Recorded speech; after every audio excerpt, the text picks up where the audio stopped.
Hey guys, welcome back to another day. If you're new to me, I'm Lisa, a fat foodie on a wellness adventure to lose 150 pounds and get fit enough to travel back to New Zealand for 6 months come 2024. I want to see and do all the things, so I'm dedicated to making that happen. Shall we get started? Welcome back to another day. So yesterday I was saying that I thought I wanted the sesame noodles for dinner and I ended up not having them. So I was going to do them for lunch today. Now, as I was going through the fridge, I realized that in that ramen kit that I bought at Sam's that I tried and ended up not liking, I still have half of the chicken from that, and it says vegetable topping, but all it is dried green onion. I did end up throwing out the noodles and the sauce because it was not nice.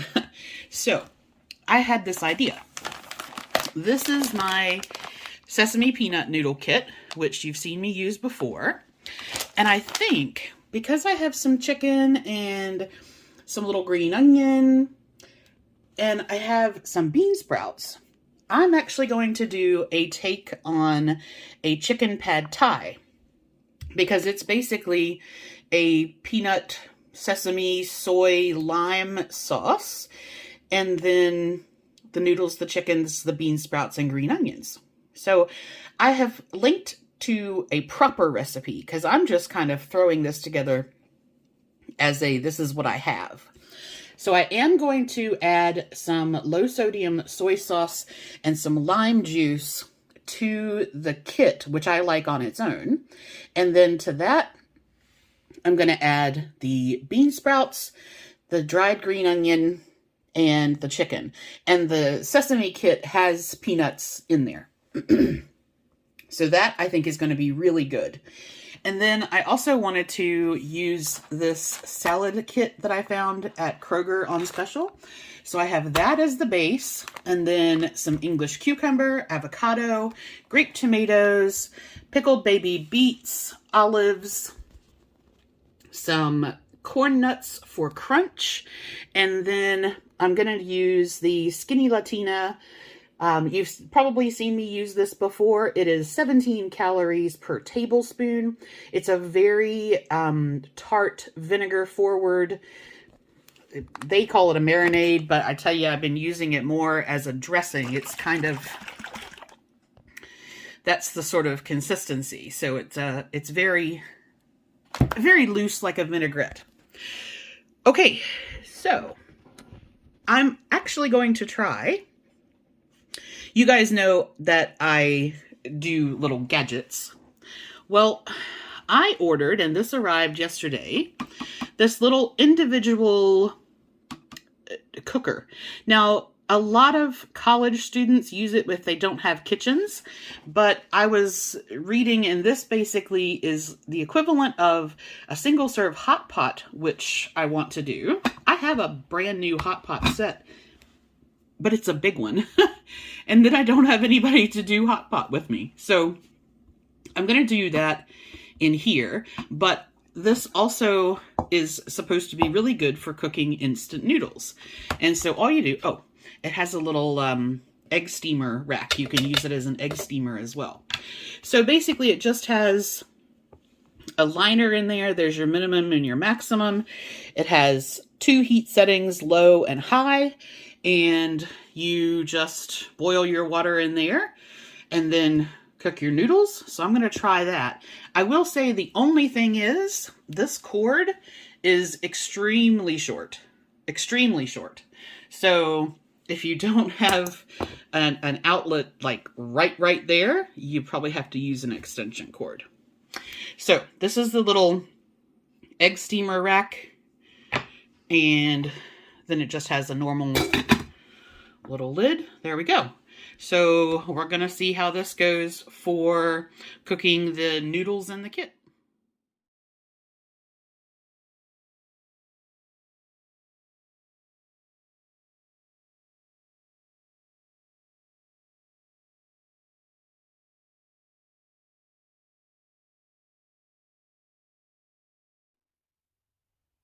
Welcome back for dinner. Okay, so I was looking at my macros, and obviously anytime I use those sesame noodles, there are a lot of carbs in there. And so I had very few carbs left, but I was and will still be under on my proteins, and then my fat is it's fine where it is. So in trying to do more protein and low carb for the last meal, these are Bantam Chicken Eggs from my local farmer that I get my duck eggs from. So they're little guys. So basically 2 Bantam eggs is roughly the same as 1 extra large egg. I am going to weigh these, once I crack them, I'll weigh them and see, but in general, they should be about the same as 2 extra large eggs and less than duck eggs. Then I found a recipe for a tuna omelette, and I was like, oh, okay, well, I can do that. So I have a couple of tuna pouches. I had picked up a bunch of different flavored ones when they were 99 cents on sale at Kroger. So I have a bacon ranch one, which does not taste like bacon. It does not taste like ranch. It doesn't really taste like anything. So I'm going to add some Kinder's salt and pepper. Now, the recipe, which I've put into the description box, calls for peppers, and then I saw somebody that had added spinach, and I have some power greens. This is spinach, mizuna, chard, and kale. Cream cheese, so I have some Tillamook, just plain normal original cream cheese. I have the other half of the avocado that I had with lunch, and that's going to be it. So basically, I'm just going to scramble these up and cook those just like a normal omelet. And it says to chop everything else up. So I'm going to cut up my spinach, my peppers, mix that with the tuna and the cream cheese. And that's going to make like a filling for the omelet. And then I'm just going to have some avocado on the side. Nothing interesting cooking wise. It's just a cook on the stove thing.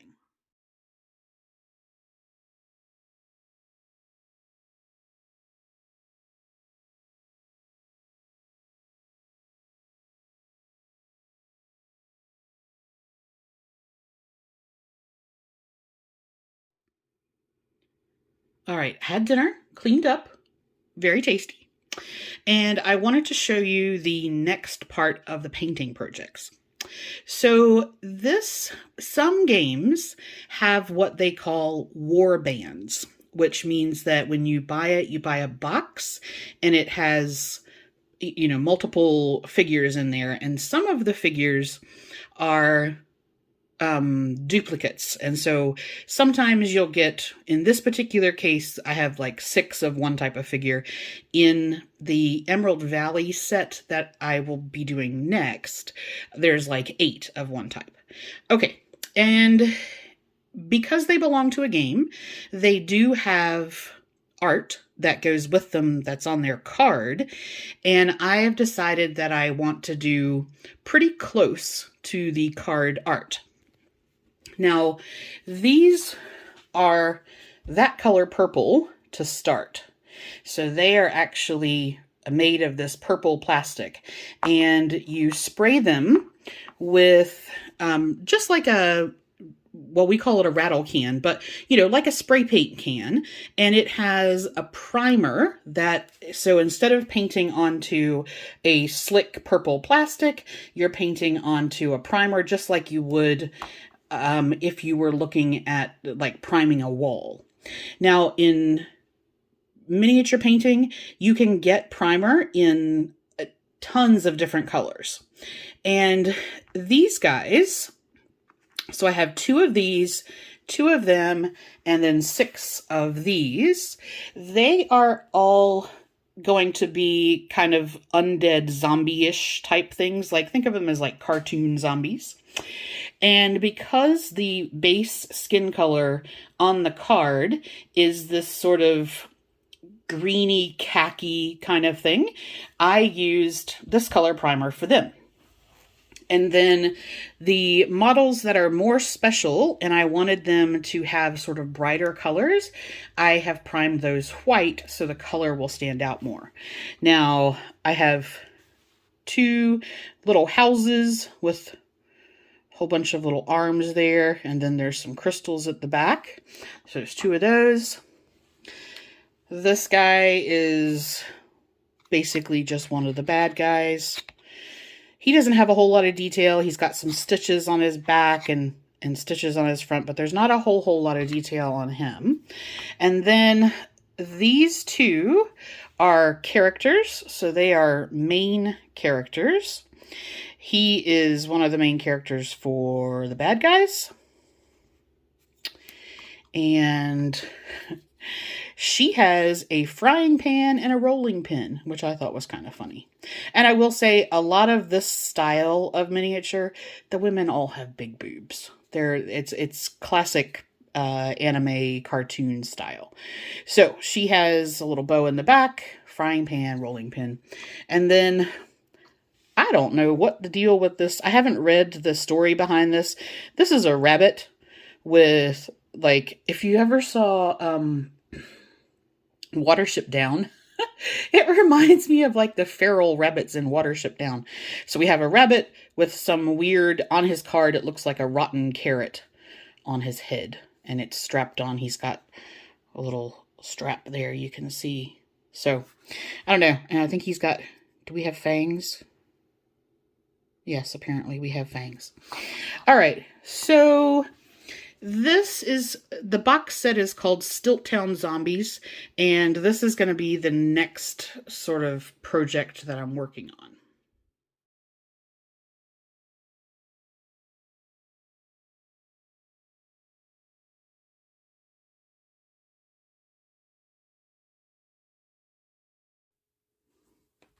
Time for a recap. So food today, pretty straightforward. Lunch was good. Nothing new in there. Very filling. I sort of ate it in 2 sittings throughout the day. I will say that, and I put a note in the notes about this. If I wanted pad thai, this was not the way to do it. So it was fine for what it was. But if I wanted pad thai, then I would make it properly, and I would use one of the recipes that I put in the description box. So, as a noodle dish with some bean sprouts, perfectly fine. As kind of a cheat version for pad thai, not really. Then dinner, very nice. Again, nothing unusual in there, nothing... I've never made a tuna omelet, but it made sense, and it brought my protein level up. It still wasn't what I needed, but it brought it up some. Okay, so looking at the course of the day, I am 30 calories under, which is fine. That's within my target range. My protein, I'm not. So ideally, I want to be within 10 grams plus or minus, and I'm only at just over half. So missed the protein target. Carbs and fats, I want to be at or under, and so I hit both of those. And it's a little earlier tonight than normal, but I have hit my step target. I don't know that I'll get too many more in before the end of the night. And depending on what happens tomorrow, I'm still waiting to hear back from Tracy. I may be going out tomorrow. And if that's the case, then I'm hoping to do a whole lot of walking.